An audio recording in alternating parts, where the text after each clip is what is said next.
तो हेलो नमस्कार, मैं आयुष रंजन एक बार फिर से आप समस्त अभ्यर्थियों का टारगेट ऑनलाइन एजुकेशन के पोर्टल पर स्वागत करता हूं। उम्मीद करता हूं कि आप लोग दुरुस्त होंगे, खैरियत से होंगे और अपने अपने स्वाध्याय में लगे हुए होंगे। कुछ दिन पहले तक यानी कि कल तक हमारी और आपकी मुलाकात दोपहर में पॉलिटिकल साइंस के कंसेप्ट और क्वेश्चंस दोनों को लेकर लाइव क्लास के अंतर्गत होती थी।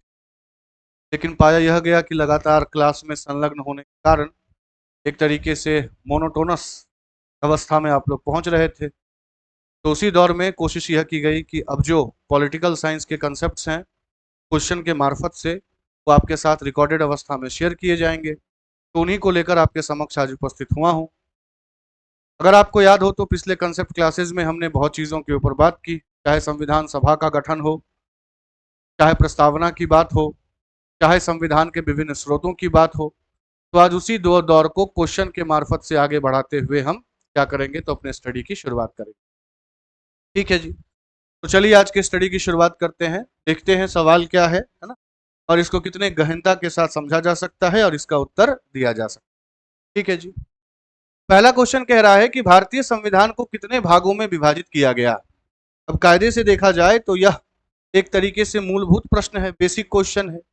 आपको पता होगा कि हमारा संविधान विश्व का सबसे लंबा लिखित संविधान है, व्यापक संविधान है, और लिखित संविधान होने के कारण इसको अलग अलग हिस्सों में बांटा गया है ताकि उसको कोडिफाई किया जा सके, पूंजीकृत किया जा सके। तो उसी दौर में हमारे संविधान को अलग अलग भागों में बांटा गया, अलग अलग अनुसूचियों में बांटा गया, और उसी से संबंधित ये प्रश्न आपके समक्ष हाजिर हुआ है। तो ध्यान से समझते हुए चलना है ना।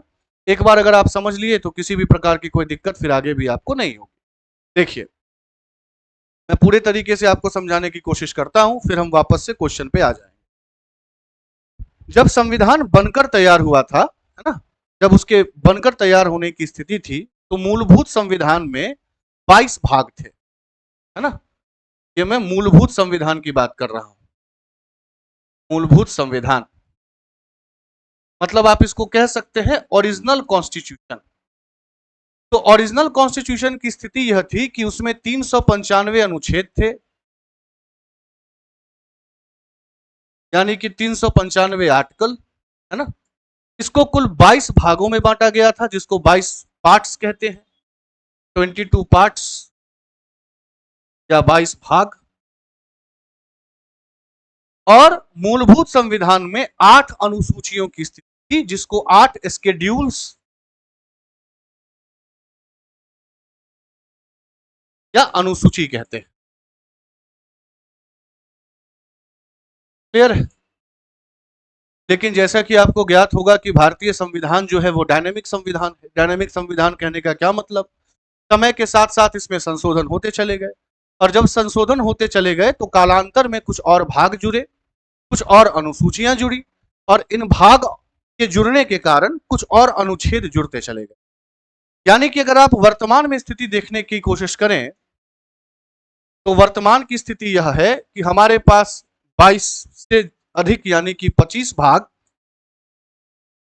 कुल 12 अनुसूचियां, है ना, इनकी स्थिति है, और लगभग 445 से अधिक यानी कि लगभग 448 अनुच्छेदों की स्थिति वर्तमान के अंतर्गत है। अब देखिए, स्थिति यह है कि अनुच्छेद की संख्या, जैसा मैंने आपको बताया, ये परिवर्तित होते रहती है, क्योंकि संविधान संशोधन जो है वो समय समय पर होता रहता है। तो वर्तमान में अनुच्छेदों की स्थिति कितनी है, ये प्रश्न आपसे नहीं पूछा जाएगा। हाँ, मूलभूत संविधान में कितनी थी इसकी स्थिति आपसे अवश्य पूछी जाएगी, है ना। और भाग और अनुसूचियों के अंतर्गत तो वर्तमान की स्थिति भी पूछी जा सकती है और मूलभूत संविधान की स्थिति जा सकती है। इस दौर में याद रखना है कि लेटेस्ट संविधान संशोधन, लेटेस्ट कॉन्स्टिट्यूशनल अमेंडमेंट जो हुआ है वो 106वां हुआ है ना। और ये जो 106वां संविधान संशोधन है 2023, इसकी स्थिति यह है कि यह आपको याद होगा कुछ दिन पहले एक बिल बहुत ज्यादा, एक विधेयक बहुत ज्यादा चर्चा में हुआ करती थी, जिसका नाम था महिलाओं के लिए लोकसभा में, है ना, राज्यों के विधानसभा में और दिल्ली के विधानसभा में आरक्षण। तो उसी से संबंधित ये लेटेस्ट संविधान संशोधन है 106। इसको दिमाग में रखिएगा क्योंकि ये लेटेस्ट है और किससे जुड़ा हुआ है, महिलाओं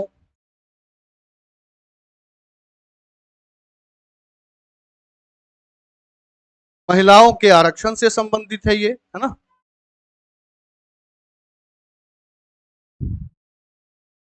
महिलाओं को लोकसभा, विधानसभा और दिल्ली के विधानसभा में आरक्षण।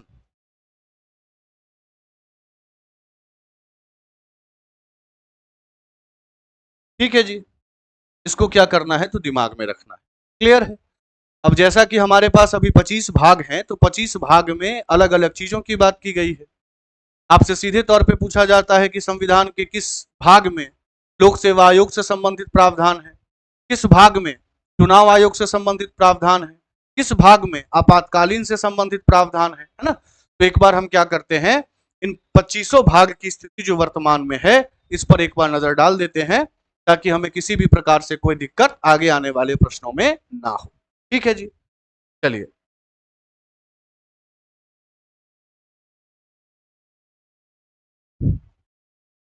आइए, भाग एक, भाग दो, भाग तीन, भाग चार, भाग पांच, भाग छः, भाग सात, भाग आठ, भाग नौ, भाग 10। एक गो में पहले हम 10 तक के भागों को देख लेते हैं, फिर आगे ऐसे ऐसे करके हम चीजों को क्या करेंगे तो देखते जाए। ठीक है जी।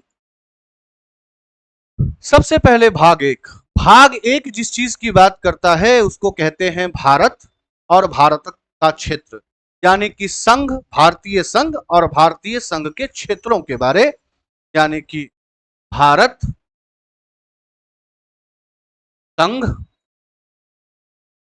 व इसका क्षेत्र। इसकी बात किसके अंतर्गत की गई, इसकी बात की गई भाग एक। भाग दो के अंतर्गत जिस चीज की बात की गई है उसको कहते हैं नागरिकता। क्या कहते हैं, नागरिकता, यानी कि सिटीजनशिप, नागरिकता से संबंधित प्रावधान। किन किन, कौन कौन माध्यम है जिन माध्यमों के तहत आप भारतीय नागरिकता ले सकते हैं, कौन कौन से वो माध्यम है जिन माध्यम से आप भारतीय नागरिकता छोड़ सकते हैं, भारतीय नागरिकता से संबंधित कानून बनाने का अधिकार किसके पास है, वगैरह वगैरह। इसकी बातें जिस भाग में की गई है वो भाग कौन सी है तो भाग दो। तृतीय भाग बहुत इंपॉर्टेंट है और इसके अंतर्गत मौलिक अधिकारों की बात की गई है, यानी कि फंडामेंटल राइट्स। ठीक। भाग चार में नीति निदेशक तत्व, जिसको डीपीएसपी कहते हैं।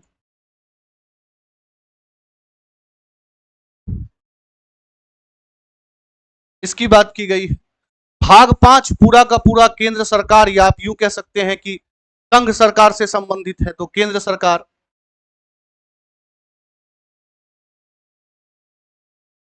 उसी प्रकार से भाग छह, अच्छा, केंद्र सरकार के अंतर्गत फिर वो तमाम चीजें आ जाएंगी, राष्ट्रपति, है ना, उपराष्ट्रपति, संसद, इन तमाम चीजों की बात कहां की जाएगी, केंद्र सरकार में। महा अटॉर्नी जनरल, जिसको महान्यायवादी कहते हैं, कंट्रोलर एंड ऑडिटर जनरल, जिसको आप महालेखा निरीक्षक व परीक्षक कहते हैं, इन तमाम चीजों की बात कहां आ जाएगी, भाग पांच में।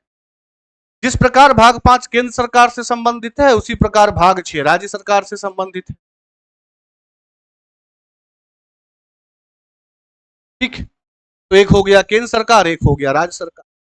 जो भाग सात है, इस भाग सात को कहते हैं अनुसूची एक के भाग बी में वर्णित राज्य, है ना। अनुसूची एक के, अनुसूची एक के भाग बी में वर्णित राज्य।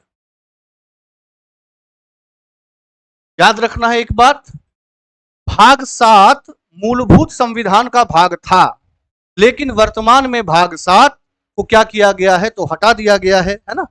और भाग सात वर्तमान संविधान का अंग नहीं। भाग सात को जिस संविधान संशोधन से हटाया गया उसको 1956 का 7वां संविधान संशोधन, तो इसको भी याद रखिएगा कि 1956 के 7वें संविधान संशोधन से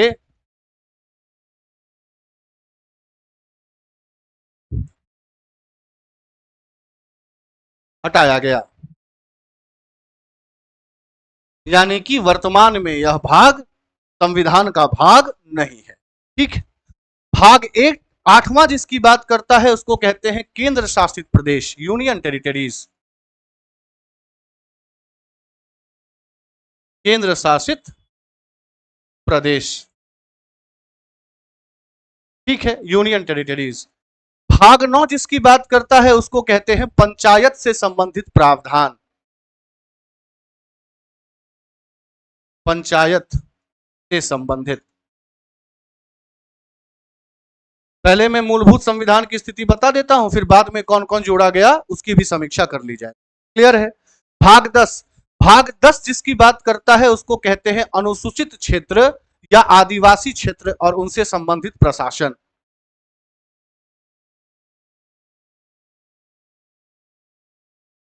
अनुसूचित क्षेत्र या कौन सा क्षेत्र? ट्राइबल क्षेत्र, जनजातीय क्षेत्र, है ना। इससे संबंधित प्रावधान जिस भाग में है उस भाग को क्या कहा जाता है? भाग 10। तो भाग 1 हो गया भारत संघ और उसका क्षेत्र, भाग 2 हो गया नागरिकता, भाग 3 हो गया मौलिक अधिकार, भाग 4 हो गया डीपीएसपी, भाग 5 हो गया केंद्र सरकार, भाग 6 हो गया राज्य सरकार, भाग 7 मूलभूत संविधान का भाग था जिसके अंतर्गत अनुसूची 1 के भाग बी में वर्णित राज्यों की बात थी, लेकिन 1956 के 7वें संविधान संशोधन से इसको हटा दिया गया, यानी कि वर्तमान में यह संविधान का अंग नहीं है। भाग 8 केंद्र शासित प्रदेशों की बात करता है, भाग 9 पंचायत से संबंधित प्रावधान की बात करता है और भाग 10 अनुसूचित क्षेत्र अथवा जनजातीय क्षेत्र के प्रशासन की बात करता है। ये भाग 10 तक की स्थिति आपके समक्ष। ठीक है, आगे चलिए।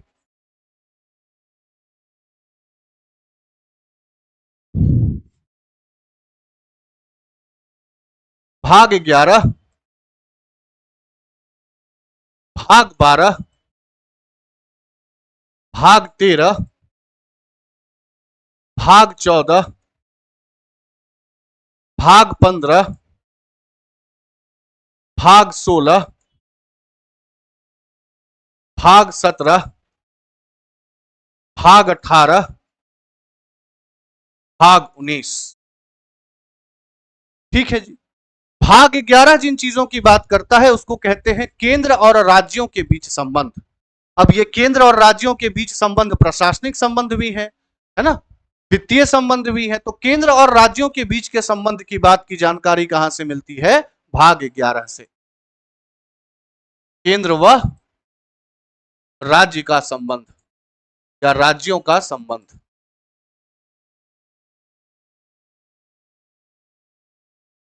ठीक है। भाग 12, भाग 12 के अंतर्गत जिस चीज की जानकारी मिलती है उसको कहते हैं वित्त, यानी कि फाइनेंस, प्रॉपर्टी और उसके साथ कॉन्ट्रैक्ट, है ना। तीन चीजों की जानकारी, वित्त, प्रॉपर्टी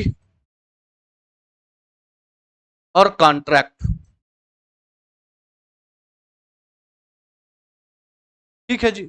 भाग 13, भाग 13 से जिस चीज की जानकारी मिलती है उसको कहते हैं भारत में व्यापार और वाणिज्य, व्यापार व वाणिज्य। ठीक है। भाग 14 से जिसकी जानकारी मिलती है ये आपसे सीधे पूछ लिया जाता है, भाग 14, भाग 15, भाग 17, भाग 18, ये सीधे पूछ लिया जाता है आपसे। भाग 14 से जिसकी जानकारी मिलती है उसको कहते हैं लोक सेवा आयोग, है लोक सेवा आयोग। और इसी के अंतर्गत 3 प्रकार के लोक सेवा आयोग की बात की गई है, संघ लोक सेवा आयोग, राज्य लोक सेवा आयोग और संयुक्त लोक सेवा आयोग। भाग 15 के अंतर्गत जिसकी जानकारी मिलती है उसको कहते हैं चुनाव, इलेक्शन। ठीक है जी। भाग 16 के अंतर्गत जिसकी जानकारी मिलती है उसको कहते हैं कुछ विशिष्ट वर्ग के लिए विशिष्ट प्रावधान, विशिष्ट वर्ग हेतु विशिष्ट प्रावधान।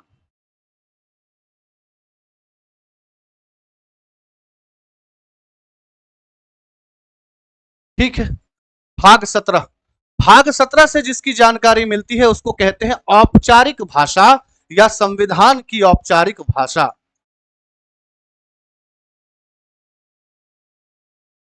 इसकी बात हम अनुसूची 8 में भी करेंगे, है ना। वर्तमान में 22 भाषाओं की स्थिति, मूलभूत संविधान में 14 भाषाओं की स्थिति, कौन सी भाषा किस संविधान संशोधन से जोड़ी गई उसको भी हम देखेंगे अनुसूची के अंतर्गत। भाग 18 जिसकी बात करता है उसको कहते हैं आपातकाल,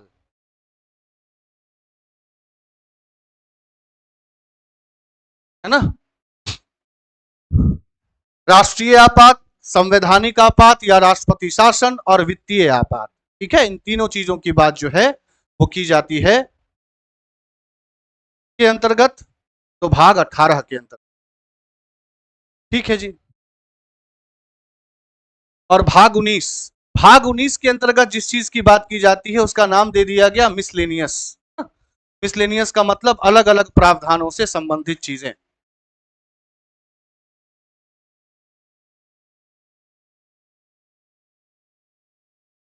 वीडियो फ्लक्चुएट हो रहा है, वीडियो फ्लक्चुएट हो रहा है ये।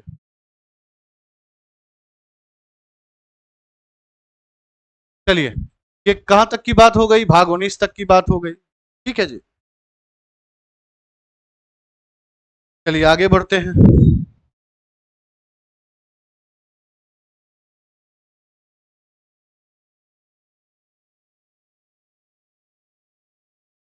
भाग 20, भाग 21 और भाग 22। भाग 20, भाग 21 और भाग 22। भाग 20 जिस चीज से संबंधित है उसको कहते हैं संविधान संशोधन की प्रक्रिया, है ना। संविधान संशोधन, कॉन्स्टिट्यूशन अमेंडमेंट, ठीक है जी। भाग 21 जिस चीज की बात करता है उसको कहते हैं तत्काल प्रावधान या टेम्पररी स्पेशल प्रोविजंस, तत्काल विशिष्ट प्रावधान या अल्पकालीन विशिष्ट प्रावधान, ठीक है। और मूलभूत संविधान का 22वां, है ना, जो किससे बात करता है, हिंदी में लिखे गए प्रशासनिक टाइटल्स से संबंधित, है ना। तो आप इसको ऐसे कह सकते हैं शॉर्ट टाइटल्स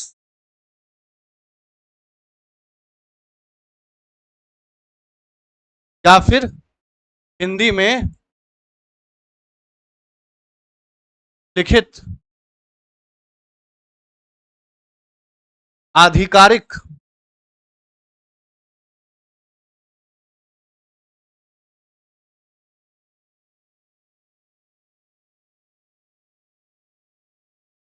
टेक्स्ट। अब आप देखें गौर से तो ये मूलभूत संविधान के 22 भाग हो गए।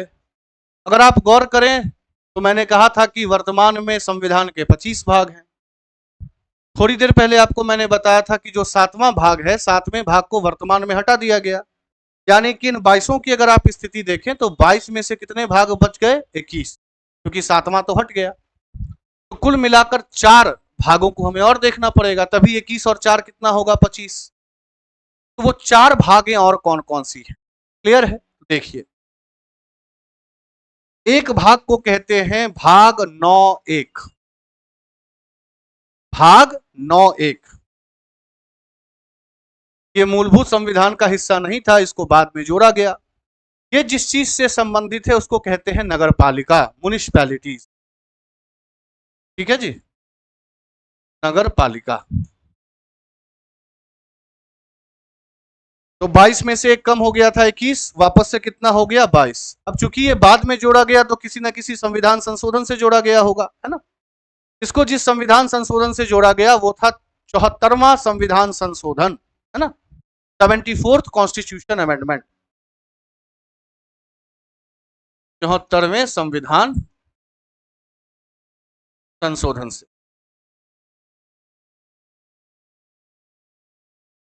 ठीक है। तो 21 से कितना हो गया, 22।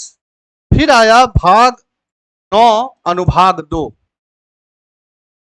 9A और ये कितना हो गया 9B। ये जिस चीज से संबंधित है उसको कहते हैं सहकारी समितियां, कोऑपरेटिव्स।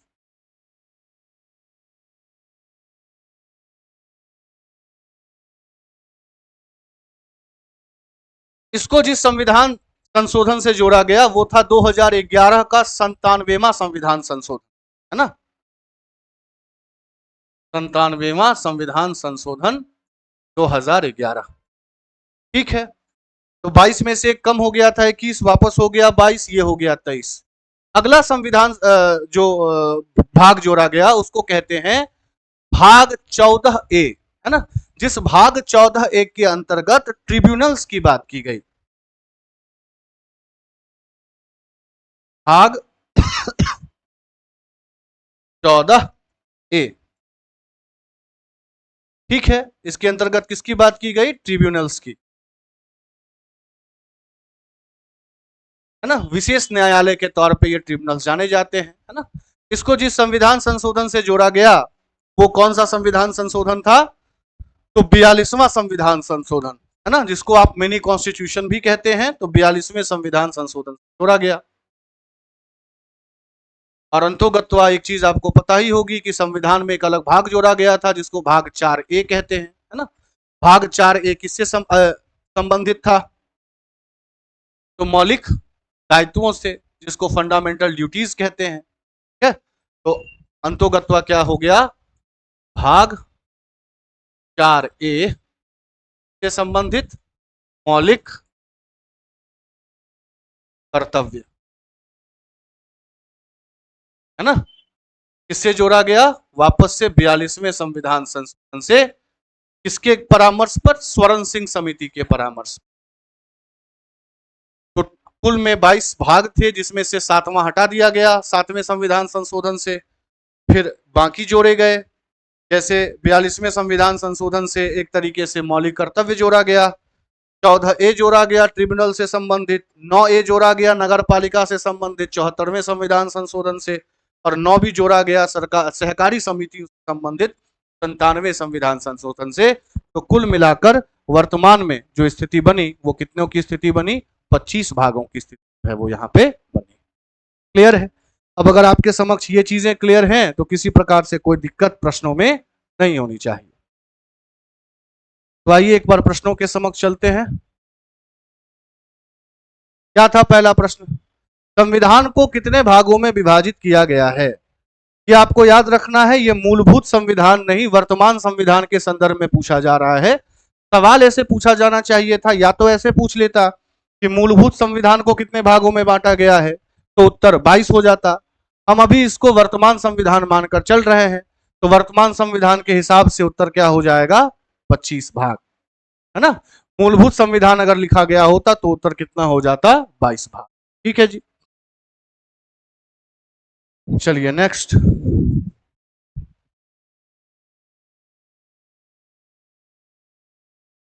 संविधान के किस भाग में संविधान संशोधन, अभी थोड़ी देर पहले बताया था, संविधान संशोधन की बात जो है वो संविधान के किस भाग में की गई है, तो संशोधन की बात किस भाग में की गई है, तमाम प्रकार के भागों की स्थिति बताई गई थी।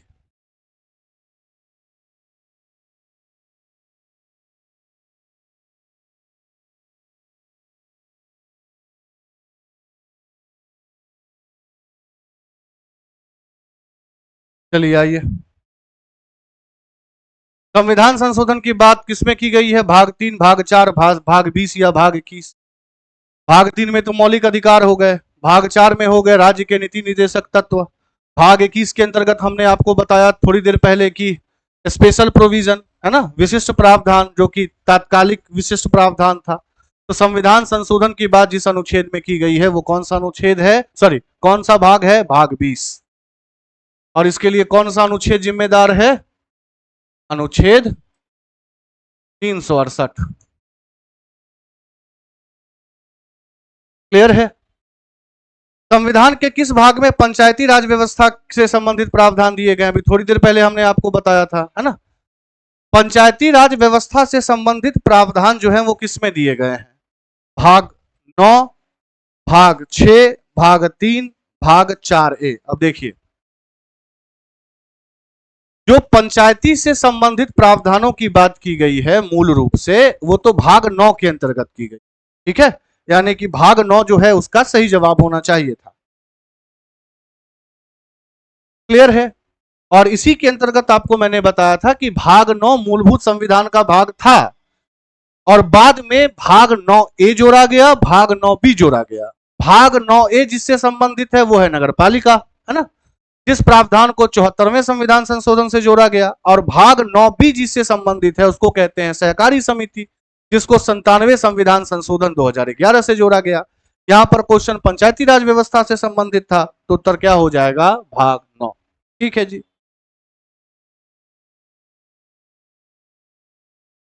चलिए नेक्स्ट।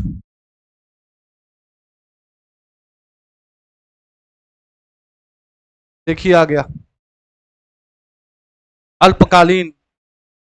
संविधान के किस भाग में अस्थायी संक्रमणकालीन और विशिष्ट उपबंधों का प्रावधान है? मैंने बताया था ना, अल्पकाल के लिए विशिष्ट प्रावधानों का की बात कहां की गई है?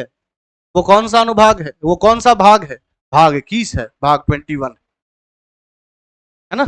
भाग 18 के बारे आपको जानकारी है ही, आपात से संबंधित। भाग 19 के बारे आपको जानकारी है ही, मिसलेनियस प्रावधानों से संबंधित। भाग 22 से संबंधित जानकारी है ही, शॉर्ट टाइटल्स या फिर हिंदी में आधिकारिक शब्दावलियों से संबंधित। ठीक है, तो इस क्वेश्चन का सही जवाब क्या हो जाएगा? भाग 21। इसी कारण मैंने कहा एक बार तमाम भागों को देख लीजिए, है ना, एक तरीके से तमाम चीजें जो है वो क्लियर हो जाए। ठीक है जी। संविधान के किस भाग में तीनों सोपनों में पंचायत बनाने की परिकल्पना की गई? पंचायत से बात जैसे ही आ जाएगी तो क्या उत्तर हो जाएगा? भाग 9, पहले भी हमने देखा है ना। भाग 10 के अंतर्गत तो अनुसूचित क्षेत्रों और एक तरीके से ट्राइबल क्षेत्रों की बात की गई है।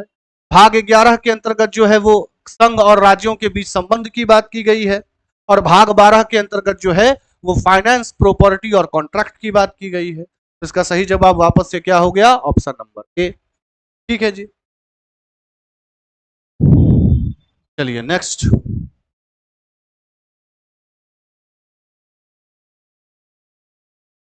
भारतीय संविधान के किस भाग में नगर पालिकाओं से संबंधित प्रावधान है? आपको याद होगा, मैंने थोड़ी देर पहले बताया था, भाग 9 मूलभूत संविधान का भाग था, लेकिन भाग 9A को बाद में जोड़ा गया 74वें संविधान संशोधन से।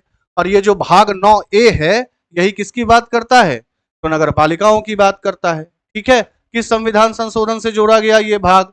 74वें संविधान संशोधन से।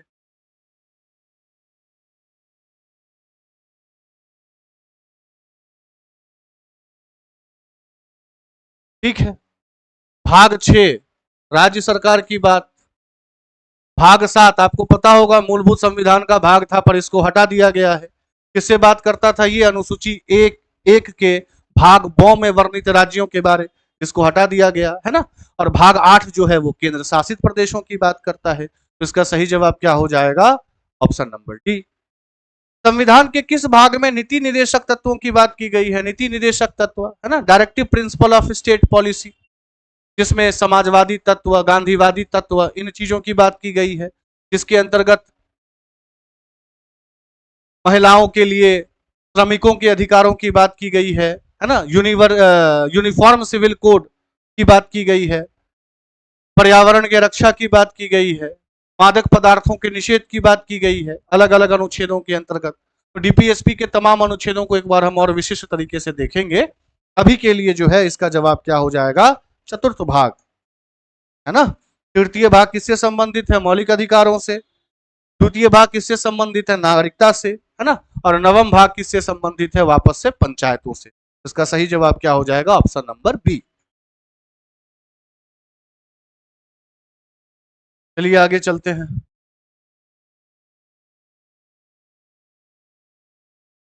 संविधान के भाग 1 में निम्न में से किसका वर्णन है? भाग 1 ही पूछ दिया, तो भाग 1 के तहत क्या बताया गया था? भारतीय संघ और उसका क्षेत्र, है ना, इसी की बात की गई है। नागरिकता की बात भाग 2 में है, मौलिक अधिकार की बात भाग 3 में है, राज्य के निदेशक तत्व की बात भाग 4 में है। ठीक है, संविधान के किस भाग में मूल अधिकार की बात की गई है? वापस से भाग 3 में की गई है, जस्ट ऊपर भी अभी लिखा है। इसी कारण मैंने कहा था एक बार समस्त भागों को देख लीजिए तो किसी भी प्रकार की कोई दिक्कत आपको नहीं होगी। क्लियर है जी? चलिए नेक्स्ट।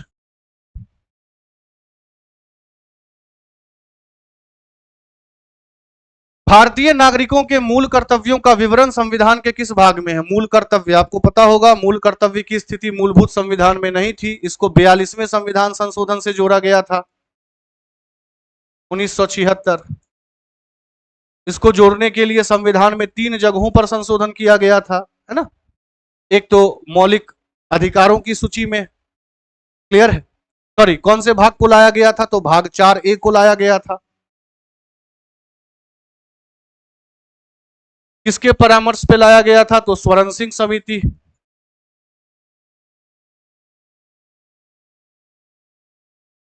जब लाया गया था तो मूल कर्तव्यों की बात कितनी की गई थी? 10, है ना।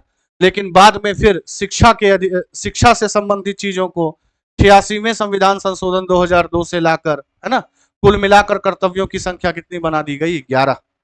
जिस देश से हमने ये चीज लिया है वो है यूएसएसआर, रूस। क्लियर है? क्या उत्तर हो जाएगा इसका? भाग 4 या भाग 4 को कह लीजिए। ठीक है जी, चलिए नेक्स्ट।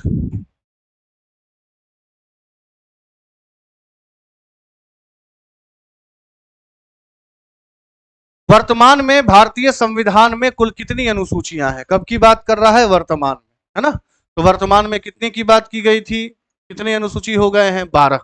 मूलभूत संविधान पूछता तो कितना हो जाता? उत्तर 8। अब जिस प्रकार से अलग अलग भागों में अलग अलग बातें की गई हैं, उसी प्रकार से अलग अलग अनुसूचियों में अलग अलग बातें की। ठीक है, तो एक बार क्या कीजिए आप, एक बार इन तमाम चीजों को एक बार देख लीजिए, किस अनुसूची के तहत जो है वो क्या बात की गई। ठीक है, तो अनुसूची 1,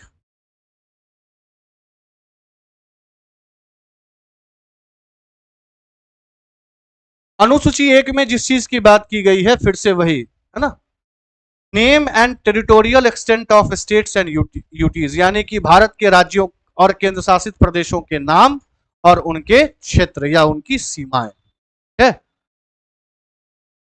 भारतीय राज्यों के नाम, भारतीय राज्य कह लीजिए और इसके साथ क्या कह लीजिए? वह केंद्र शासित प्रदेश।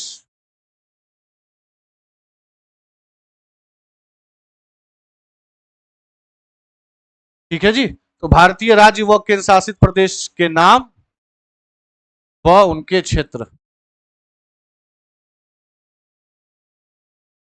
अनुसूची 1 में इस चीज की बात की गई। ठीक है, फिर आया अनुसूची 2। अनुसूची 2 के अंतर्गत जो अलग अलग संवैधानिक पद हैं, उन अलग अलग संवैधानिक पदों के अलाउंसेस यानी कि भत्ते और वेतन की बात की गई। ठीक है, तो विभिन्न संवैधानिक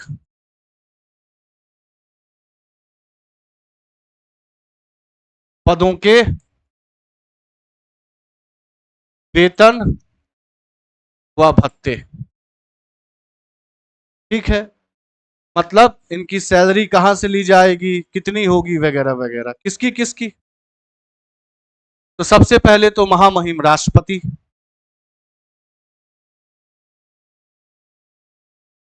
उसके बाद राज्यों के राज्यपाल,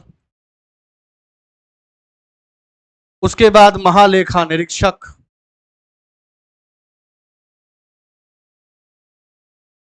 जिसको कंट्रोलर एंड ऑडिटर जनरल के नाम से भी आप लोग जानते हैं।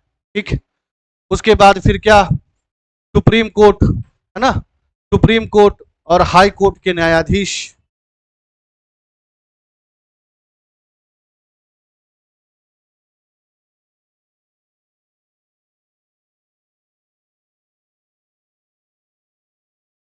और आगे क्या? लोकसभा के अध्यक्ष यानी कि स्पीकर और डिप्टी स्पीकर।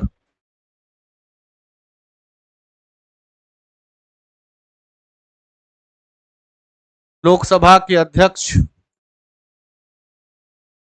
व उपाध्यक्ष। तो जिस प्रकार के लोकसभा के अध्यक्ष व उपाध्यक्ष हुए, उसी प्रकार से राज्यों के विधानसभा के अध्यक्ष व उपाध्यक्ष। विधानसभा के अध्यक्ष व उपाध्यक्ष,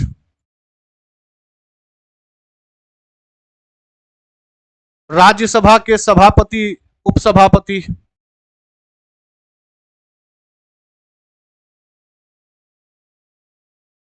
सभापति व उपसभापति। अब जिस प्रकार राज्यसभा के सभापति उपसभापति हुए, वैसे ही किसी किसी राज्य में विधान परिषद भी है, तो विधान परिषद के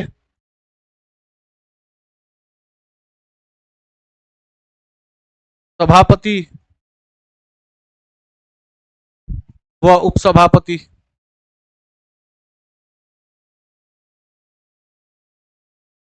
ठीक है जी। तो कुल मिला के राष्ट्रपति हो, राज्यों के राज्यपाल हो, लोकसभा के अध्यक्ष व उपाध्यक्ष हो, विधानसभा के अध्यक्ष व उपाध्यक्ष हो, राज्यसभा के सभापति उपसभापति हो, विधान परिषद के सभापति उपसभापति हो, सुप्रीम कोर्ट हाई कोर्ट के न्यायाधीश हो, कंट्रोलर एंड ऑडिटर जनरल हो, इन सब के वेतन और भत्तों की बात किसमें की गई है? अनुसूची 2 में की। क्लियर है? बस एक चीज याद रखना है, इसमें मैंने कहीं पर भी केंद्रीय मंत्री नहीं लिखा। केंद्रीय मंत्रियों के वेतन भत्ते और विशेषाधिकार की बात अलग से भाग 5 के अंतर्गत की गई है, जैसे अनुच्छेद 105। तो इसमें किसके वेतन भत्तों का जिक्र नहीं है? देख पा रहे होंगे आप, केंद्रीय मंत्री के। तो इसको दिमाग में रखिएगा, किसकी बात नहीं की गई। ये कौन सी हो गई बात? अनुसूची 2। आगे बढ़िए, अनुसूची 3।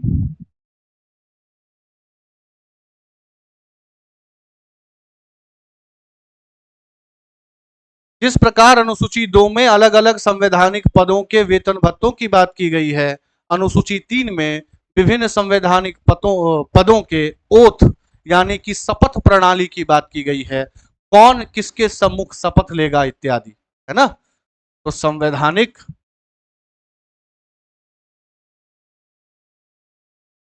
पदों का शपथ ग्रहण, इससे संबंधित अलग अलग प्रकार के प्रावधानों की बात। तो किसके शपथ ग्रहण के प्रावधानों के बात, है ना? तो सबसे पहले केंद्रीय मंत्री, ठीक है, केंद्रीय मंत्री। दूसरे कौन? संसद के लिए जो चुनाव लड़ने के लिए जा रहे हैं वे समस्त लोग। सांसदों का शपथ ग्रहण, सुप्रीम कोर्ट के जज का शपथ ग्रहण, हाई कोर्ट के जज का शपथ ग्रहण, महालेखा निरीक्षक व परीक्षक के का शपथ ग्रहण, जिसको सीएजी कहते हैं, है ना? राज्य विधायिका के चुनाव के लिए जाने वाले लोगों का शपथ ग्रहण, राज्य विधायिका के यानी कि विधायकों का शपथ ग्रहण, ठीक है? तो केंद्रीय मंत्री हो गया।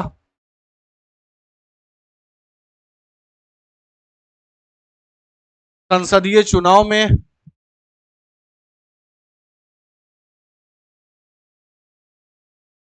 भाग लेने वाले लोग,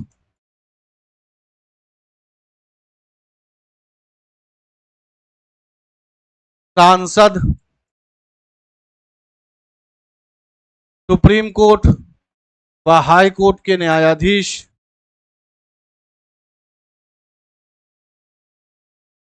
महालेखा निरीक्षक व परीक्षक,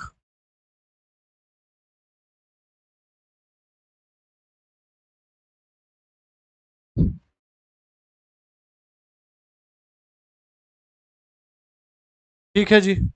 उसके बाद क्या? राज्य विधायिका के सदस्य,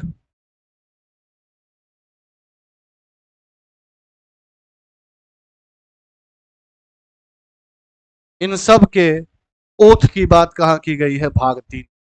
वापस याद रखना है, इसमें कहीं पर भी राष्ट्रपति उपराष्ट्रपति नहीं लिखा है। तो जिस प्रकार से भाग 2 में केंद्रीय मंत्रियों के वेतन भत्ते का, भाग 2 कह रहा हूं, अनुसूची 2 में केंद्रीय मंत्रियों के वेतन भत्ते का उल्लेख नहीं है, उसी प्रकार से भाग 3 में राष्ट्रपति के शपथ ग्रहण का उल्लेख नहीं है, क्योंकि राष्ट्रपति के शपथ ग्रहण का प्रावधान अलग से भाग 5 में क्लियर कर दिया गया है ना, कि जो सुप्रीम कोर्ट है उसके सीजीआई के समक्ष जो होगी उनकी शपथ ग्रहण की। ठीक है जी। तो इसको याद रखना है कौन है और कौन नहीं। क्लियर है? उसके बाद फिर आता है अनुसूची 4। अनुसूची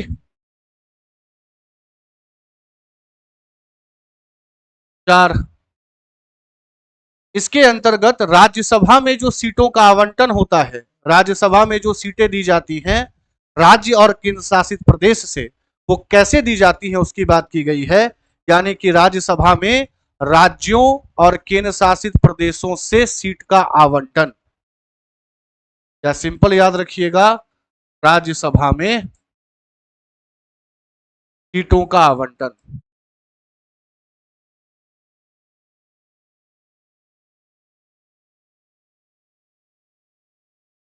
क्लियर है? ये क्या हो गया? अनुसूची 4। फिर आता है अनुसूची 5। अनुसूची 5 के अंतर्गत जो स्केड्यूल्ड एरियाज हैं, स्केड्यूल्ड एरियाज मतलब अनुसूचित क्षेत्र हैं, उन क्षेत्रों के प्रशासन की बात की गई है। पर याद रखना है, अनुसूची 5 में कुछ राज्यों के अनुसूचित क्षेत्र के प्रशासन की बात नहीं की गई, जैसे असम, मेघालय, मिजोरम और त्रिपुरा, क्योंकि असम, मेघालय, मिजोरम और त्रिपुरा, इनके अनुसूचित क्षेत्रों के प्रशासन की बात अलग से अनुसूची 6 में की गई है। तो आप इसको ऐसे लिख सकते हैं, असम, मेघालय, मिजोरम और त्रिपुरा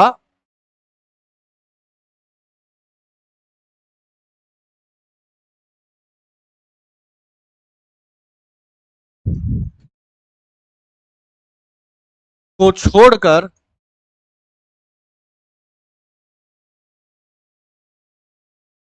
अनुसूचित क्षेत्रों का प्रशासन, ठीक है। और अनुसूची 6 में क्या हो जाएगा? केवल इन्हीं क्षेत्रों यानी कि असम, मेघालय, मिजोरम और त्रिपुरा, इनके अनुसूचित क्षेत्रों का प्रशासन। असम, मेघालय, मिजोरम व त्रिपुरा के अनुसूचित क्षेत्रों का प्रशासन है। अनुसूची 5 में इन सबको छोड़ दिया गया, इन चारों को, और अनुसूची 6 में बस इन्हीं चारों के अनुसूचित क्षेत्र के प्रशासन की बात की गई। क्लियर है जी? आगे आइए, अनुसूची 7।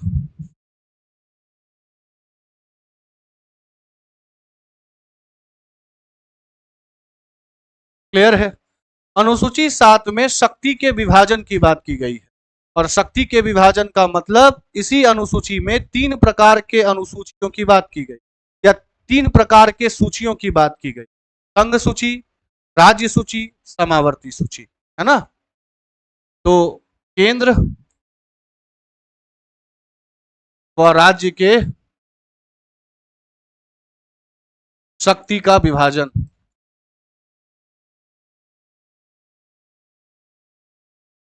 और कितने प्रकार की सूची लाई गई? 3 प्रकार की सूची, संघ सूची, राज्य सूची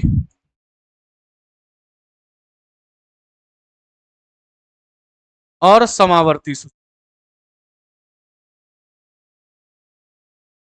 ठीक है। संघ सूची में मूलभूत जितने विषय दिए गए थे, विषय का मतलब वे मुद्दे जिन मुद्दों के ऊपर केंद्र सरकार कानून बना सके, उन विषयों की संख्या मूलभूत रूप से 97 थी, पर कालांतर में ये बढ़ते बढ़ते वर्तमान में 100 की स्थिति को प्राप्त इसने कर लिया है ना। तो याद रखिएगा, मूलभूत 97, वर्तमान में कितना हो गया? 100। इसी के अंतर्गत रेलवे, एरोस्पेस, डिफेंस, नाभिकीय ऊर्जा, ये सब इसके सब्जेक्ट के अंतर्गत आते हैं। उसी प्रकार से राज्य सूची, राज्य सूची के अंतर्गत मूल रूप से जो चीजें थी वो 66 थी, 66, पर वर्तमान में कितना हो गया? ये 61। वर्तमान में 61 क्यों हो गया ये? क्योंकि इसकी 5 विषयों को निकाल कर समावर्ती सूची में जोड़ दिया गया था 42वें संविधान संशोधन, तो 5 निकल कर इसमें आ गया। इसका मतलब इसमें जो मूलभूत होगा और वर्तमान होगा उसमें 5 का अंतर होगा, तो हाँ बिल्कुल है। समावर्ती सूची के अंतर्गत मूलभूत कितना था? 47, और वर्तमान में कितना हो गया? 52। यहां से 5 निकाला गया और इसमें 5 जोड़ दिया गया। तो यहां से जो यहां 5 गया है वो कौन कौन है वे देख लीजिए। और किस संविधान संशोधन से गया है बता ही दिया हूं, 42वें संविधान संशोधन, संविधान संशोधन से, है ना। तो वो कौन कौन सा 5 है? सबसे पहला है शिक्षा, यानी कि मूलभूत संविधान में शिक्षा राज्य सूची का विषय था, पर वर्तमान में यह किसका विषय हो गया? समावर्ती सूची का विषय हो। ठीक है। वन, फॉरेस्ट, मूलभूत संविधान में राज्य सूची का विषय, वर्तमान में किसका विषय तो समावर्ती सूची का विषय। उसी प्रकार से वन जीवों का वन जीवों का प्रोटेक्शन, है ना, वन जीवों का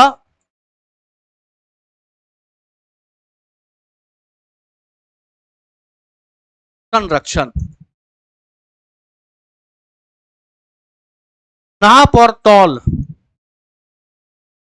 वेट्स एंड मेजर्स। ठीक है जी, तो ये 4 हो गए, है ना। और 5वें के तौर पर क्या हो गया? सभी प्रकार के न्यायालयों का संगठन केवल सर्वोच्च और उच्च न्यायालय को छोड़कर, यानी कि 5वां प्रावधान क्या हो गया? हाई कोर्ट व सुप्रीम कोर्ट को छोड़कर अन्य न्यायालय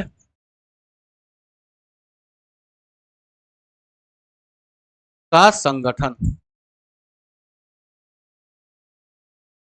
क्लियर है? तो अगर आपसे यह भी पूछा जाए कि 42वें संविधान संशोधन से किन किन विषयों को राज्य सूची से निकाल के समावर्ती सूची में दे दिया गया, ये वही विषय है।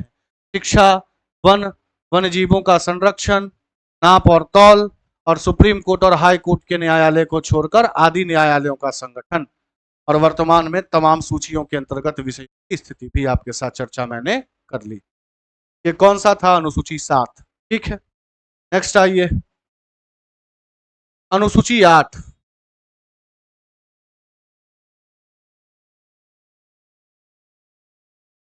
अनुसूची 8 के अंतर्गत औपचारिक भाषाओं की बात की गई है। ऑफिशियल लैंग्वेज मतलब संविधान की कितनी भाषाएं ऑफिशियल?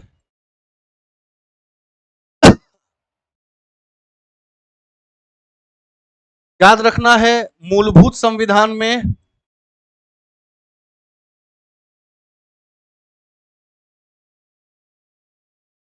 कितनी भाषाएं औपचारिक थी? 14। वर्तमान में कितनी है? 22। इसका मतलब 8 भाषाओं को बाद में जोड़ा गया होगा, है ना। तो कौन कौन सी भाषा को कब जोड़ा गया एक बार वो भी देख लीजिए। 21वें संविधान संशोधन 1967 से सिंधी जोड़ा गया, सिंधी भाषा। 21वें संशोधन 1967 से कौन सी भाषा जोड़ी गई? सिंधी। ठीक है। उसके बाद फिर 3 भाषाएं इकट्ठे जोड़ी गई, कौन कौन सी? नेपाली, मणिपुरी और कोंकणी। 71वें संविधान संशोधन 1992 से।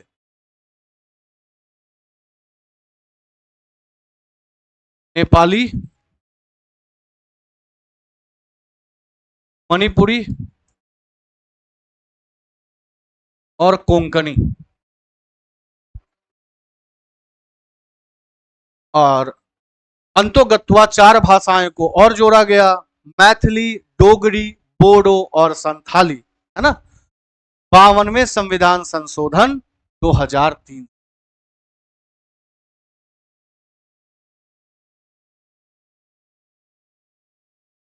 मैथिली, डोगरी, बोडो, संथाली, यानी कि 14 पहले से थी। 21वें संविधान संशोधन से हो गया सिंधी, 14 1 15, 71वें से 3 15 3 18, और 92 से 3 4 18 और 4 22, है ना। यहां पर एक चीज आपको याद रखनी है, टोटल अभी 22 भाषाएं हैं औपचारिक अनुसूची 8 के अनुसार, पर उन भाषाओं में अंग्रेजी नहीं है, याद रखना है, अंग्रेजी नहीं।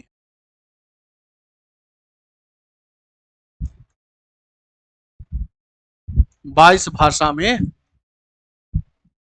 नहीं है। ठीक है जी। तो कौन कौन सी कुल भाषाएं हैं एक बार सुन लीजिए, चाहे तो इसको लिखते चलिए, मैं आराम आराम से बोलता हूं। असमी, बंगाली, बोडो, डोगरी जो जोड़ा गया, गुजराती, हिंदी, कन्नड़, कश्मीरी, कोंकणी, मैथिली, मलयालम, मणिपुरी, मराठी, नेपाली, उड़िया, पंजाबी, संस्कृत, संथाली, सिंधी, तमिल, तेलुगु और उर्दू। ये 22 भाषाएं अभी हैं। इन 22 भाषाओं में अंग्रेजी का जिक्र कहीं नहीं। और एक याद याद चीज रखना है, पहले उड़िया जो लैंग्वेज मैंने आपको बताया उड़ीसा की, उसको लिखा जाता था ORYA। अब उड़िया को लिखा जाता है उड़िया, ODIY। तो उड़िया से ओडिया, ये जो शब्द का हस्तांतरण है, ये 96वें संविधान संशोधन 2011 से किया गया। इसको भी दिमाग में रखिएगा। 96वें संशोधन 2011। क्या किया गया, पहले लिखा जाता था उड़िया, इसको बदल के कर दिया गया ओडिया, है ना। तो नाम का एक तरीके से क्या थोड़ा सा अंतर। क्लियर है। चलिए, तो ये कितने हो गए, अनुसूची 8। इतनी अनुसूचियां मूलभूत संविधान में तो थी ही, है ना। बाद में कौन कौन जोड़ी गई, अनुसूची 9। अनुसूची 9 प्रथम संविधान संशोधन से जोड़ी गई।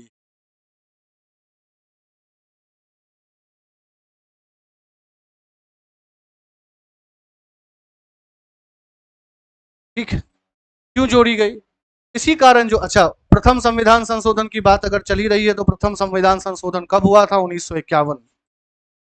क्यों जोड़ी गई, ये जोड़ने के पीछे का मतलब यह था कि विभिन्न राज्य सरकारों के द्वारा जो भूमि सुधार किया जा रहा है, या जो जमींदारी व्यवस्था का उन्मूलन किया जा रहा है, उससे संबंधित जो कानून बनाए जा रहे हैं, उन कानूनों का न्याय पुनर्विलोकन संभव ना हो पाए। यानी कि सुप्रीम कोर्ट उन न्याय, उन डिसीजंस जो स्टेट लेजिस्लेचर के द्वारा, राज्य विधायिका के द्वारा भूमि सुधार या जमींदारी उन्मूलन के अंतर्गत बनाया जा रहा है, उसके ऊपर सुप्रीम कोर्ट का हाथ पैर बिल्कुल क्या हो जाए, तो जम जाए, और उसका न्याय पुनर्विलोकन संभव ना हो पाए। तो जानबूझकर ये एक तरीके से स्थिति जो है वो लाई गई। 2007 में सुप्रीम कोर्ट ने इसके लिए एक जजमेंट पास किया, और सुप्रीम कोर्ट ने जजमेंट पास करते हुए ये कहा कि 24 अप्रैल 1973 के बाद जो भी कानून इस अनुसूची में लाए गए हैं, उसका न्याय पुनर्विलोकन संभव होगा। 24 अप्रैल 1973 से पहले जो कानून लाए गए थे, उनका न्याय पुनर्विलोकन संभव नहीं हो पाएगा। ये जजमेंट 2007 में सर्वोच्च न्यायालय ने दे दी, है ना। तो इसका मूलभूत उद्देश्य क्या था, राज्य सरकारों के द्वारा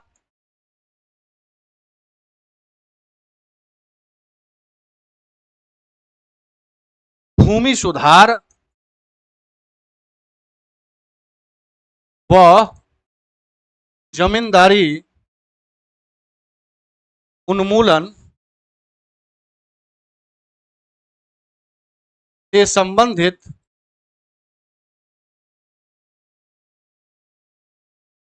कानून को न्याय पुनर्विलोकन से बचाना।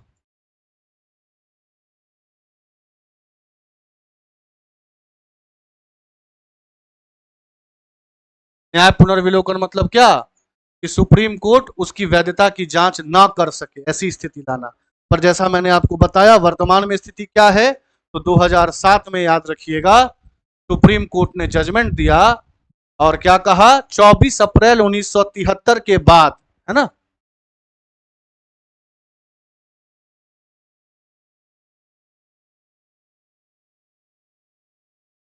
के बाद के कानून का न्याय पुनर्विलोकन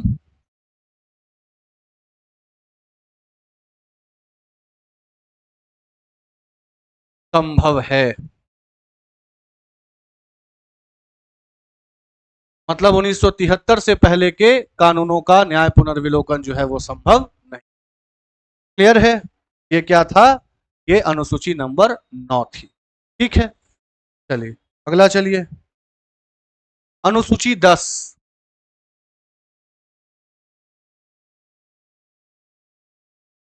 मेरी बात बहुत ज्यादा कायदे से सुनिएगा। आप किताबों में पढ़ेंगे तो आपको सीधे मिल जाएगा कि अनुसूची 10 जो है वो 1985 के 52वें संविधान संशोधन से जोड़ी गई। पूरी कहानी सुन लीजिए। पहली बार जो अनुसूची 10 को संविधान में जगह दी गई वो 1974 के 35वें संविधान संशोधन से जगह दी गई, क्योंकि सिक्किम को सहराज्य का दर्जा देना था। तो सहराज्य एक अलग प्रकार की चीज, क्योंकि भारत में तो केवल राज्य और केंद्र शासित प्रदेशों की बात थी। सहराज्य का मतलब हो गया को स्टेट, इसकी बात तो संविधान में थी नहीं। तो अगर सिक्किम को सहराज्य का दर्जा देना था तो उसके लिए संविधान संशोधन करना पड़ा। तो 35वां संविधान संशोधन 1934 होता है और एक नया अनुच्छेद जोड़ा जाता है, अनुच्छेद 2A। लेकिन फिर अगले ही साल, यानी कि कायदे से देखा जाए तो 1975 में सिक्किम एक स्वतंत्र राज्य बन जाता है। तो जैसे ही राज्य बन जाता है तो इस अनुसूची का कोई काम नहीं होता। तो 1975 में 36वें संविधान संशोधन से फिर इसको हटा दिया जाता है। ठीक, मतलब पहली बार कब जोड़ा गया? 1974 के 35वें संविधान संशोधन से।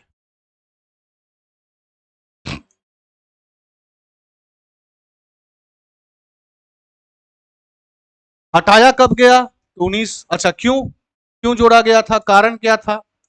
सिक्किम को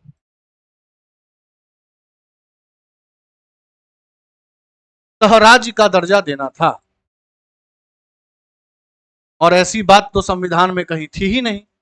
तो जब थी ही नहीं तो उसके चलते विशिष्ट प्रकार के प्रावधान लाने थे, तो यह संविधान संशोधन किया गया। फिर 1975 के 36वें संविधान संशोधन से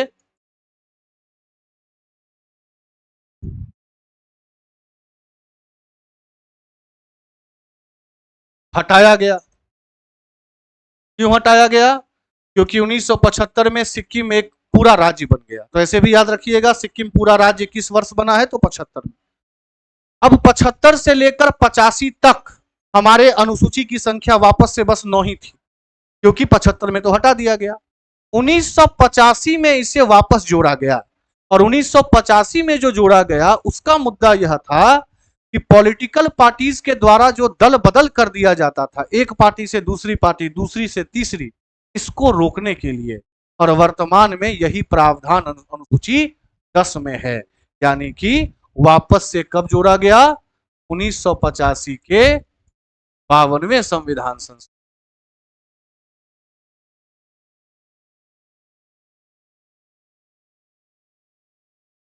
है ना। और ये किसकी बात करता है? दल बदल विरोध नीति, है ना। और इसके अंतर्गत क्या बातें की गई हैं, है ना। फॉर एग्जाम्पल, आप किसी पॉलिटिकल पार्टी से चुनाव लड़े, पॉलिटिकल पार्टी से चुनाव लड़ने के बाद जो है वो आप जीत के आ गए, और जीत के आने के बाद आपने उस पार्टी का त्याग कर दिया। जैसे ही त्याग कर दिया तो आपके ऊपर माननीय लोकसभा के स्पीकर के द्वारा, है ना, या फिर आप जिस सदन के हैं उसके अध्यक्ष के द्वारा ये अंतोगत्वा डिसाइड किया जाएगा कि आपका जो सांसद का पद है वो आपसे छीना जाए या ना छीना। दूसरी बात, आप किसी पॉलिटिकल पार्टी के हैं, आपको पॉलिटिकल पार्टी ने कहा कि अमुक मुद्दे पर संसद में वोट करना है, आप जानबूझकर उस दिन वोटिंग करने के लिए नहीं गए, ये भी ग्राउंड बनता है कि आपके संसद की सदस्यता जो है वो चली जाए। तीसरी बात क्या, आप इंडिपेंडेंटली, यानी कि बिना किसी पार्टी के, जिसको आप कहते हैं कि इंडिपेंडेंट कैंडिडेट के तौर पर चुनकर आए, है ना, और इंडिपेंडेंट पार्टी पर चुनने के बाद आप जीत के बाद किसी दूसरे पॉलिटिकल पार्टी में चले, ये भी आपके मेंबरशिप को खत्म करने की बात करता है। या फिर आप मनोनीत सदस्य हैं, मनोनीत सदस्य हैं पर 6 महीने के बाद जो है वो आप किसी पॉलिटिकल पार्टी को ज्वाइन कर लें तो भी आपकी सदस्यता खतरे में पड़ जाएगी। और याद रखना है ये एक कैंडिडेट की बात है, क्योंकि इसी में ये कहा गया अगर कोई एक पॉलिटिकल पार्टी के 2/3 सदस्य दूसरे पार्टी में चले जाते हैं तो उनके ऊपर फिर ये जो दल बदल विरोध नीति है ये कार्य नहीं करे। और दूसरी बात, अगर आपको पार्टी खुद से निकाल दे, अगर आपने छोड़ा है तो आप एलिजिबल हैं, है ना। अगर आप इंडिपेंडेंट कैंडिडेट हैं और आप जीतने के बाद दूसरे पार्टी में चले गए तो भी आप एलिजिबल हैं कि आपको हटा दिया जाएगा। लेकिन अगर पार्टी ने आपको खुद से हटा दिया है तो फिर आपकी सदस्यता जाए, इसकी कोई बात नहीं गई है। ठीक है, इसके संबंध में एक केस भी आया था कि हो तो होललान केस 1992। ठीक है, और याद रखना है इससे संबंधित जो प्रावधान है उस पर निर्णय करने का अधिकार किसके पास है। वापस से मैंने बोला, अगर लोकसभा के आप सांसद हैं तो लोकसभा अध्यक्ष के पास, और अगर राज्यसभा के हैं तो राज्यसभा के सभापति के पास। वो डिसाइड करेंगे कि आपके साथ क्या करना है। ठीक है, तो यही था क्या, अनुसूची 10 पहली बार जोड़ा गया 74 में, 75 में हटा दिया गया, 85 में वापस से जोड़ा गया, और अभी जो जोड़ा गया है वो दल बदल विरोध नीति की बात करता है। और दल बदल विरोध नीति के अंतर्गत मैंने आपको बता दिया कि किन किन मुद्दों पर आपकी सदस्यता संसद से जा सकती है। वापस से रिपीट कर देता हूं, कब कब जा सकती है। पहली बात क्या, आप किसी पार्टी से चुनकर आए और आपने अपने मन से त्याग पत्र दे दिया। दूसरी बात, आप इंडिपेंडेंट कैंडिडेट चुनकर आए, आपने किसी पॉलिटिकल पार्टी को ज्वाइन कर लिया, आपने अपनी पॉलिटिकल पार्टी के खिलाफ जाकर वोट कर दिया, या वोट करने से आप जानबूझकर बचने लगे। ठीक है, आप मनोनीत सदस्य थे पर आपने 6 माह के बाद किसी पॉलिटिकल पार्टी को ज्वाइन कर लिया। ये वे कंडीशंस हैं जिसमें आपकी सदस्यता जा सकती है। डिसाइड कौन करेंगे, वापस से स्पीकर, और इधर कौन करेगा, चेयरमैन। लेकिन अगर आपको खुद पॉलिटिकल पार्टी ने निकाला है तो आपकी सदस्यता नहीं जाएगी बतौर सांसद। और अगर आपने किसी पॉलिटिकल पार्टी के 2/3 सदस्यों को लेकर दूसरी पार्टी ज्वाइन कर ली है तो भी आपकी सदस्यता नहीं जाएगी। ठीक है, तो ये क्या था, अनुसूची 10। और अंतिम 2 अनुसूची, अनुसूची 11 और अनुसूची 12। अनुसूची 11 को जिस संविधान संशोधन से जोड़ा गया उसको 73वां संविधान संशोधन कहते हैं। ठीक है, 73वां संविधान संशोधन याद रखिएगा। किस चीज, 73वां संविधान संशोधन 1992।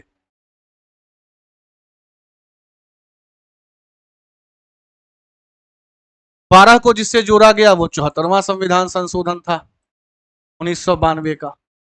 11 जिस चीज की बात करता है वो है पंचायत, 12 जिसकी बात करता है वो है नगर पालिका। ठीक है, पंचायतों को जितने मुद्दे पर कानून बनाने का अधिकार दिया गया है ना, उन मुद्दों की संख्या जो है वो है 29। नगर पालिका जिन मुद्दों पर कानून बना सकती है वो है 18। तो इसके पास 29 विषय, के पास 18 विषय। ठीक है, पंचायतों से संबंधित जो अनुच्छेद है वो है 243 जी, और नगर पालिका से संबंधित जो अनुच्छेद है वो है 243 डब्ल्यू, है ना, डब्ल्यू। और इससे संबंधित क्या हो गया, 243।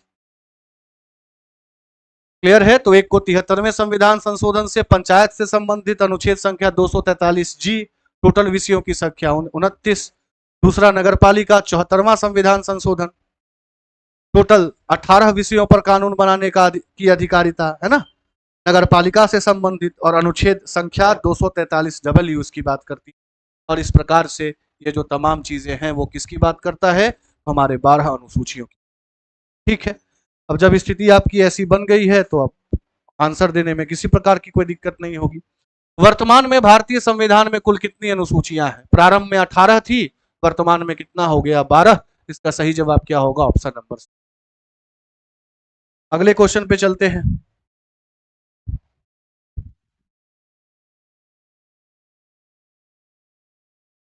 वही बात वापस आ गया, है ना।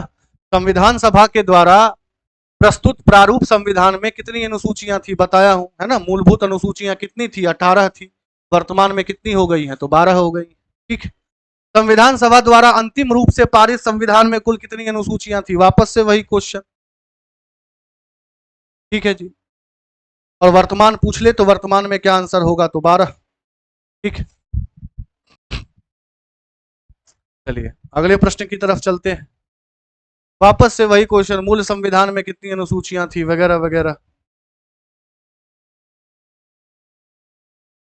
किस संविधान संशोधन अधिनियम द्वारा भारतीय संविधान में 9वीं अनुसूची जोड़ी गई है?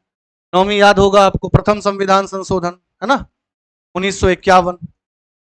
और क्यों जोड़ा गया था? तो राज्य सरकारों के द्वारा जमींदारी उन्मूलन और भूमि सुधार से संबंधित जो कानून बनाए गए थे उनको सुप्रीम कोर्ट के न्याय पुनर्विलोकन से बचाने के लिए। और 2007 में सर्वोच्च न्यायालय ने यह कहा कि 24 अप्रैल 1973 के बाद जो कानून लाए गए हैं उन पर न्याय पुनर्विलोकन संभव होगा, ठीक है जी।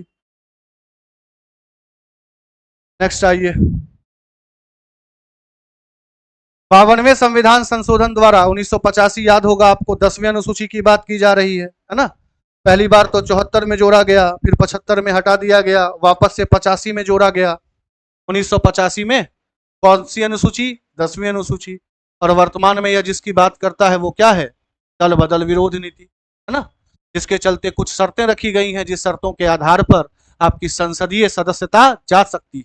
इन कंडीशन को थोड़ी देर पहले मैंने आपको बताया था, है ना। और ये डिसाइड करने का अधिकार किसके पास है? लोकसभा के अध्यक्ष और राज्यसभा के सभापति के पास।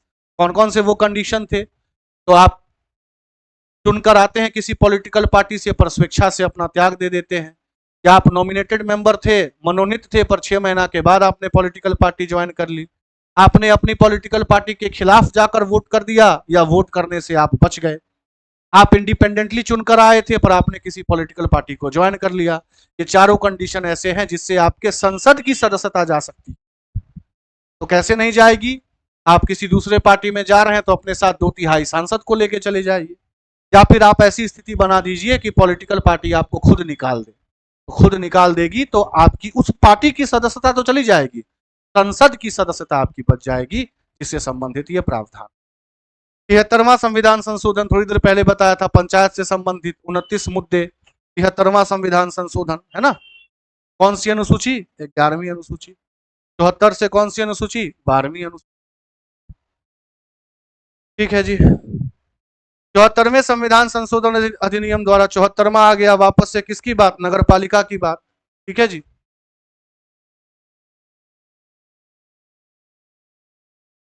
ये क्या हो गया? नगर पालिका की बात, ठीक है। 74वें से क्या जोड़ा गया? 12 जोड़ा गया। संविधान की द्वितीय अनुसूची का संबंध किससे है? बताया था, कुछ संवैधानिक पदों के वेतन और भत्तों से, याद होगा आपको। इसके अंतर्गत राष्ट्रपति की बात की गई थी, उपराष्ट्रपति की बात की गई थी, सुप्रीम कोर्ट, हाई कोर्ट के जज की बात की गई थी। तो राज्यसभा के प्रतिनिधित्व से, भाषाओं से, शपथ ग्रहण से, या महत्वपूर्ण पदाधिकारियों के वेतन से। किस किन किन अधिकारियों के वेतन की बात की गई वो भी बताया, किनकी बात नहीं की गई उस पर भी ध्यान देने के लिए कहा, ठीक है जी।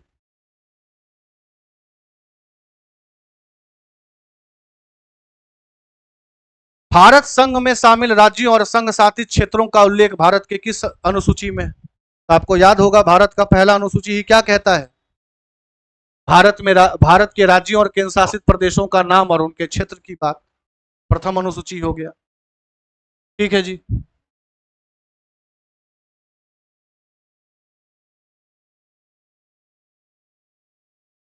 संविधान सभा द्वारा अंतिम रूप से पारित संविधान में कुल कितने अनुच्छेद, अनुसूचियां थी?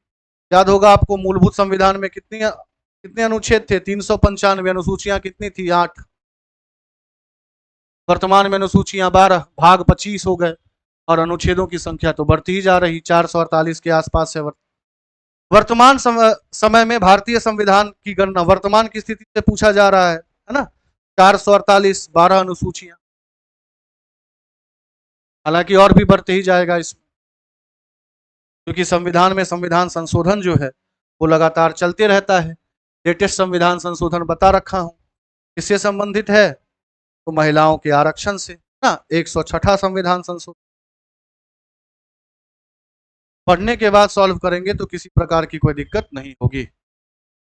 वर्तमान में भारतीय संविधान में धाराओं की संख्या कितनी? देखिए वर्तमान में तो 448 के आसपास अनुच्छेदों की संख्या पहुंच गई। इनमें से कोई नहीं जो है उसका सही जवाब होना चाहिए। संविधान के किस अनुच्छेद में यह अंकित है कि इंडिया अर्थात भारत राज्यों का संघ होगा? पहले ही अनुच्छेद में, भाग 1 के पहले ही अनुच्छेद में बताया गया है ना, कि भारत क्या होगा? राज्यों का संघ होगा। और मैंने अपने कंसेप्ट क्लास में संघ, परिसंघ और महापरिसंघ की बातें खुल के की। ठीक है जी।